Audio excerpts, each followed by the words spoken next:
Good morning. Good morning. Meeting roll is called to order. Today is Monday, February 6, 2023. The time is 8:30 a.m.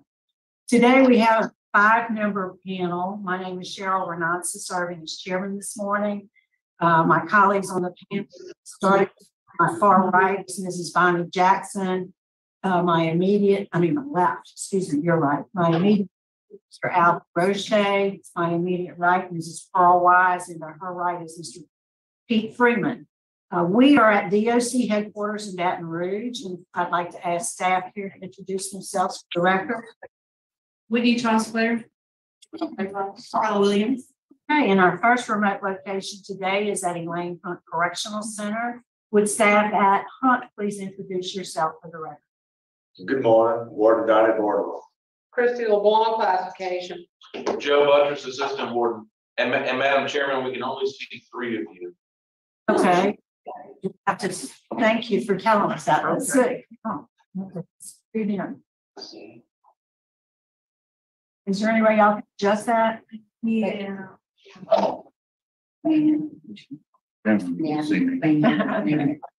We're going to try to work on that, but we're all here. You'll be able to at least hear all 5 of us. And our first case is before us, sir. Would you introduce your name? Tell us your name and your DOC number, please. My name is Paul M. Poupart. My DOC number is 357073. All right, Mr. Poupart, you're classified as a 4th felony offender. You're here for a rehearing this morning. You were sentenced in April of 2005. Public intimidation. You're currently serving a 20-year sentence with a parole eligibility date, which was January 7th, 2016. You have a good time date, January 12th, 2030. Your full term date is in January 2031. We also have joining us this morning a representative of the DA's office in Jefferson Parish, Mr. Randy Meyer, who's indicated he'd like to speak, and we'll call on him at the appropriate time. So you're familiar with the process, Mr. Poupart. This is a rehearing. You've had a parole hearing in 2020. Is that right? Yes, ma'am. Right. So we're just going to jump right in. Your case has been assigned to Mrs. Pearl Wise. Would you answer her questions? Good morning. You know, How's it going? my Good. Yeah. Well, you've done this before. You've been here before. How about for the record how long you served on this 20-year sentence? I served 12 years flat. 12 years flat. And how old are you today? 45. You're 45 years of age. All right.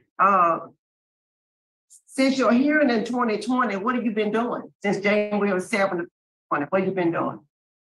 Participate in every church group. I'm in college. I'm Fletcher College. Let's see. I'm in electronic specialist class too. And I stay out of trouble and I exercise.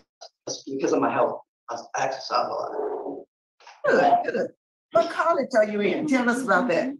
I'm in Fletcher. It's a business course. Okay, okay. Course, yeah, business and management. Business and management. Okay. And you've had 6 write-ups. You hadn't had your last write-up was in 2017. Is that correct? Yes, ma'am. So you have been staying out of trouble. Yes, ma'am. I'm also in mental toughness too. It's a new course they got here. About being mental toughness. It's called. Yeah. Mental toughness. It's like challenging mental things around here, helping people out. You know, because we like role models for people around here. Trying to get them on the right paths, helping people. Okay, good. Okay. Tell us in your own words, why are you in jail? I'm in jail for intimidation of a police officer. What did you do? They're saying I made a threat to a police officer before the trial. Oh, they saying it. I said, what did you do though? They said I intimidated a cop before a trial. They said, well, wow. You intimidated. You said you did it, or they said you did that? Well, I gotta admit, I intimidated a police officer before trial. Yes, ma'am. And how so? How did you intimidate? They said, no, I'm sorry, I keep saying, you using some pictures on the expose them. Okay, okay. That's what, your statements match the records. I do see that you did earn your high set in 2019. And you also took, you attended Crime Victims Rights Program and the Victim Accountability Program. What did you get out of that? I had to grow up in prison, you know. When I came to prison, I was a different person, you know. So I grew up here, I got my eyes set. I learned, I got old, I got wise, and I got sick. And I got old, and I just got humble, that's all. And So what about the Victim Accountability class? Oh, the Victim Accountability class? I mean, what they were talking about? They were talking about showing remorse for your victim and admitting to your crimes, and you know, at least, you know, first step is to admit, you know, that you actually did it, and then once you did it, then you got to take the steps of asking them for forgiveness and stuff. And that's it. That's all I really remember from it. Take a lot of courses. Take a lot of stuff around here. Okay. Well, I just want to say on the record, your victim continues to be opposed to your early release. There's nothing you can do about it, but I just want you to know that. And you do have law enforcement opposition. Your judge is opposed, sheriff's office is opposed, and the DA is here. I'll be speaking in a minute. Now, if you're successful today, where would you live and how would you support yourself? My lifetime residence at my mother's house, 821 Jade Avenue. Okay. It's already been approved and inspected. I always showed up to all my court dates. I ain't ever missed no payments. You know, I almost always, you know, I was on a good path, you know. What court fees? What are you talking about, court fees?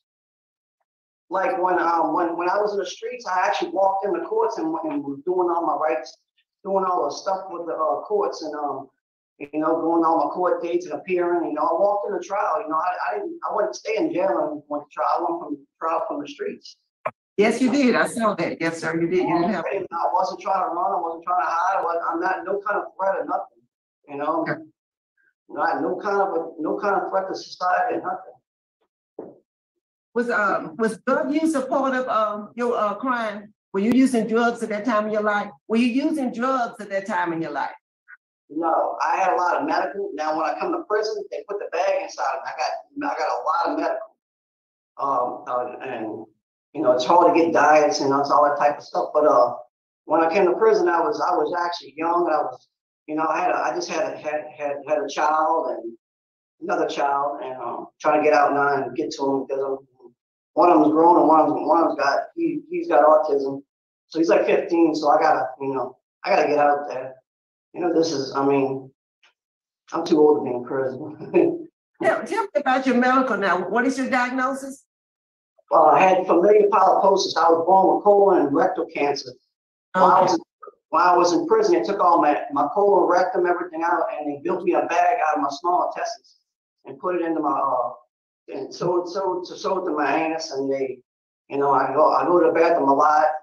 Diets are hard. You know, you're in prison. There's really no time, you know, kind of medical for that. You know. It sounds like you're managing it quite well. I am. I don't try to take any pills or nothing because I don't believe in it. I'm trying to stay off everything because I gotta be focused. So with your medical situation, you're in school all day. That's all you do, right? Go to school all day. Go to school. I work too. I actually clean the dorms. I volunteer for the church and go help. I'm involved in some clubs that actually go help the mental health and medical stuff too. Okay, tell me about that. What kind of volunteer work you do? I'm in the health and fitness club, and we go help the HSU clean the dorms, feed them food, you know, go help them, you know, like have like events with them, cookouts, you know, bring them up to date, you know, trying to help them out. Okay. All right. Thank you for answering my question. Gordon, what you want to tell us? Good morning. Yeah, Ms. Wise, like you said, he hasn't had a write-up in, you know, several years. You know, he has taken several classes. He's active. He's, you know, staying out of trouble. You know, he's doing the right things here. Thank you, Gordon. That's all I had, Chair. Mr. Rushing? Thank you, Madam Chairman. Mr. Poupart. Good morning. Good morning. Your last hearing was in January of 2020. Would you tell us all the good time classes that you completed since your last hearing? Since my last hearing, let's see, got a memory problem, so you gotta deal with me. Trying to get this, since 2020, you said? Yes, in January of 2020, what good times classes have you completed? Yeah, because we had a whole year lockdown, so they wasn't moving nothing. Okay, 2021, let me see, 2021. Let me see, 19, 20. Yeah, this is when COVID hit. Okay. I got participation for the what's this one for? Victim accountability. We already talked about. As the accountability letter, right? Yeah, I got the victim accountability. I got the certification. Took me a couple times to get it, but I got it. I got the let me see, what's this one? So, civil rights class. There's two of them, and I got a computer course I took. Learn how to operate the computers. Mr. Poupart, Yes, sir. I'm saying, what good time classes have you completed? Good time classes. I think I already have everything. Have you taken substance abuse? No, sir. Okay. Have you ever had a drug or alcohol problem? No, sir. Have you taken victim awareness? Yes, sir. I Taking think a was pre-release. no, victim aware. I took another one right after COVID. I took another one. Rights of I think this is it here. I think that, yeah. Yeah, crime victim. I took that one in 2022 of April. Okay. Thank you. Thank you, Ms. Rushay. I don't see any other questions. Can you see me on the screen, Mr. Clark? Yes, ma'am. Okay. I was looking at your rap sheet and I showed that you're a fourth offender and your prior convictions include a possession with intent to distribute Schedule 1 and a possession of ecstasy. Yes, ma'am. What was the Schedule 1 drug that you were charged with possession with intent to distribute? It was ecstasy. Okay. And you also have the possession of ecstasy. Yes, ma'am. They said they found 5 pills, but yes, ma'am. Were you using ecstasy? No, I wasn't using ecstasy.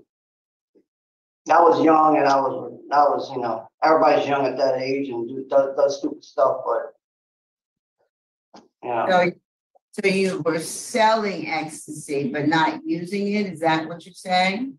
Yes, ma'am. Have you used marijuana? No, I don't smoke. I don't do drugs. I have too much medical. Well, but Back then. That's what we're talking about back then. Back then, I was on. No, I was really. I was young and I was confused, but I wasn't really. I was working 2 jobs trying to raise kids. Mr. Poupart, it's a simple question. Okay. Around the time you were charged with these drug offenses, what kind of drugs were you personally using? That's a simple question. Oh, I was on. I think I was on prescription pain pills because of my medical. That's why I stay away from the pills now. Thank you, Mr. Poupart. That's all. Okay. Thank you, Mr. Johnson. At this time, we'll hear from the DA's office, Mr. Meyer. Good morning, Randy Meyer, Assistant DA in Jefferson Parish. We're opposed to Mr. Poupart's request for parole. He has a very extensive record that includes a number of weapons charges, lots of violence, and some couple of drug offenses. The record indicates really no program since 2017. 2018, he did Malachi Dads, and in 2021, the victim accountability. But has some concerns with that because he said one thing he learned in victim accountability is that the first stage is admitting your crime. He couldn't do that when Ms. Wise was asking him questions. He continued to say, they said. He wouldn't admit that he committed this particular crime for which he was found guilty of. The annual assessment in the record states that he needs anger management, 12-step, and substance abuse, which he has not taken. And he's really had no programming since his last hearing. Victim opposition is strong. The judge is opposed, and we remain opposed. Thank you. Yeah. All right, Mr. Poupart, is there a statement you'd like to make to us before we vote? I think I took most of my classes. I try to take them twice. I try to take everything. I mean, I'm not the person I was when I came in prison, and I was young, and I was, when I grew up in prison, and actually I couldn't believe I got a high set. I mean, I got learning problems, and I got memory problems, and I got a high set, and I completed almost everything they wanted me to complete, I'm ready to come back home and work and be a productive citizen. That's it. All right, thank you, sir. I think we are prepared to vote. Mrs. Wise will be voting first. Mr. Poupart, I understand that you're nervous today, and I understand, I just understand, I believe where you're coming from. Well, you have to get to a point where you just kind of own it, own what you did, own, who you were then, and then tell us who you are today and who you will be if I'm released today. My vote is to deny today because of the victim opposition. And I think you could use a lot more programs. Get with the staff there and figure out what programs you can take. There is an indication of you finally admitted drugs, you finally admitted prescription pills. Go ahead and explore that, while you're in prison. But my vote is to deny today. Thank you, Mr. Freeman. I think you're close, but my vote is to deny also because you're taking no responsibility for what you did. Like the DA said, they said. You need to own up to what happened and what you did in your own mind.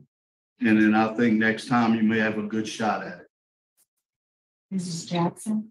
All right, Mr. Poupart, I do think you have some more work to do. I do want to commend you on getting your high set, even though you have some learning issues. You hung in there and you got that, and so I want to commend you for that.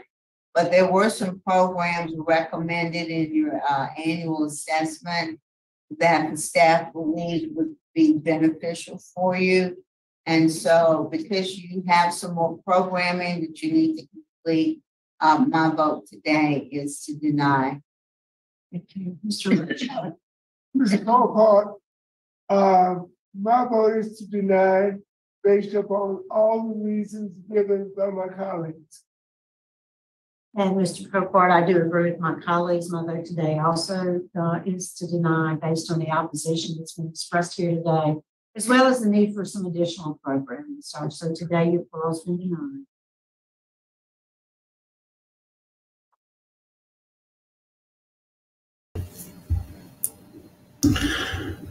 This was interesting. We'll get into this.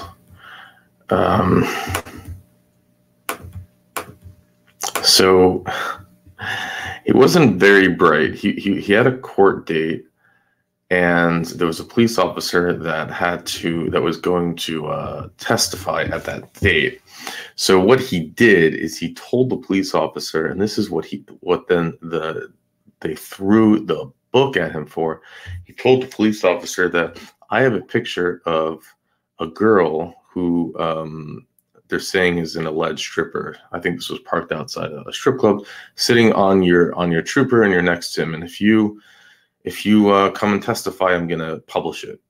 And then I think he published it, and basically they got him for what is it called?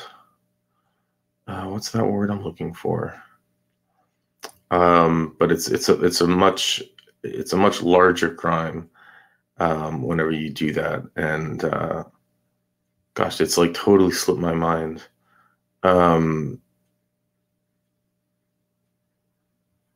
But it's something that you never want to do.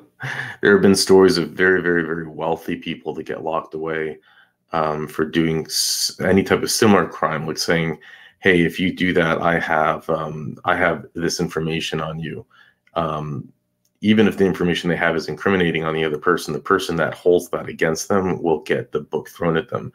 And the judge threw the book at this man, gave him a 20-year sentence as an habitual offender. It just was not a smart move. I'm looking at the article and the picture. So let me show it to you. Let me show it to you here. It's, and I'll drop the link in the description. Can you see it? Yeah, so this is it. And I mean, I think in this day and age, this would be considered like, if it was a movie, like PG. She's fully dressed. But whatever, he thought that this would get the cop in trouble. Blackmail, that's the word I'm looking for. Yeah, you can't blackmail people. And then you certainly can't do it if it's a police officer. So then what is more interesting is that there were certain laws that were passed that then he had appealed on, thinking like, hey, I have freedom of speech. There's nothing wrong for me to post this. You can't lock me up. And certain people did have a chance at appeals of their sentences. However, the judge ruled that this did not apply because what he had done, what he'd gotten in trouble for, is not posting the picture, but it was for making the threats against the police officer, which is, again, that's the crime itself. It's interesting that he still doesn't seem to be able to admit that part. I guess, is there proof that he threatened the police officer? That I didn't see. Was it in writing? Like, how did they know? How did they document that part? But anyways, I don't know why he thought that posting that picture would be a weapon against him. Yeah, I'll post all of these links in the description, and then love to hear your thoughts. But with that, I will let you go.